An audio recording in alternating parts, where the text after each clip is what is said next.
Посредничество это громко сказано. Le mot médiation est peut-être un peu exagéré.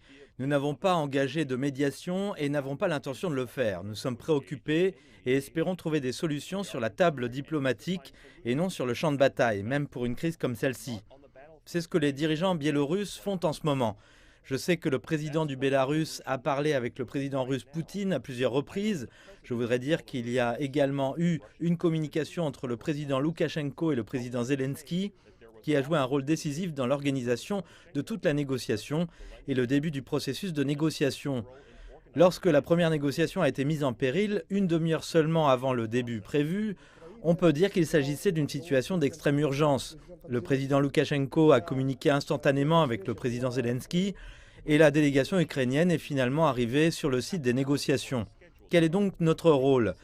Si l'on nous demande quel est notre rôle et quelle est son importance, notre réponse est la suivante. Bien que nous ne soyons pas partis à cette négociation, nous n'avons jamais fui nos responsabilités et nous sommes prêts à faire avancer le processus de négociation et à contribuer à la résolution de la situation actuelle.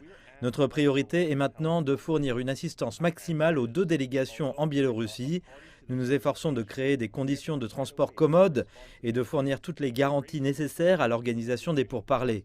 Bien sûr, la question du transport, la création de conditions de travail confortables et la sécurisation des communications sont importantes. Le plus important, c'est que le président du Bélarus a assuré la sécurité de tous les négociateurs au cours de ces séances de négociation. Par conséquent, nous continuerons à faire de notre mieux pour que les négociations puissent aboutir le plus rapidement possible.